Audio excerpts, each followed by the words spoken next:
Asuk atam thina hatpiriba ichagi kari maralo puthokpiyu mihatpa mahai tamfam sang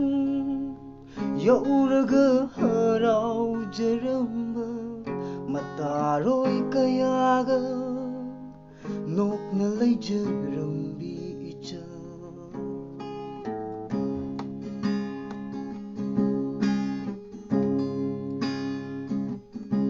asuk atam thina hatpiriba ichagi kari maralo puthokpiyu mihatpa mahai tamfam sang yauraga haraujaramba mataroi kayaga nokna leijarambi icha mihatina hatpikre thaurina kullom oina thawai yaudra hakchangna mama nangbu lakpa ngairamli magi maral karino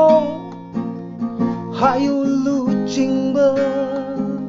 nakhoi humpu leiraga mihat pasu puthokpa ngamde malem leimai da otlibase ijaldugi mamai tengtharaga kablibase macha uningbagini malem leimai da otlibase ijaldugi mapani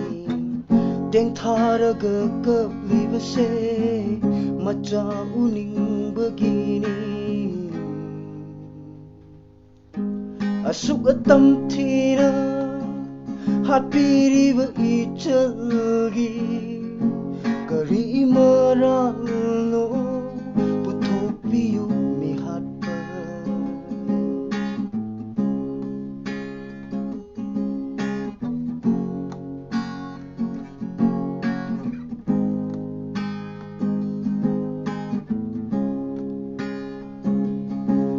nausung basuloi khidri mamagi mathadagi machabu uningbana mahai shangi thongjal lebli nausung basuloi khidri mamagi mathadagi machabu uningbana mahai shangi thongjal lebli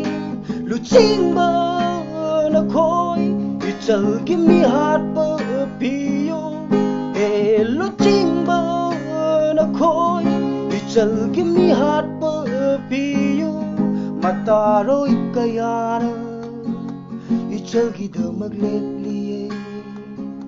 mawung mau pa kayana ichal gi thona hapliye asuk atam thina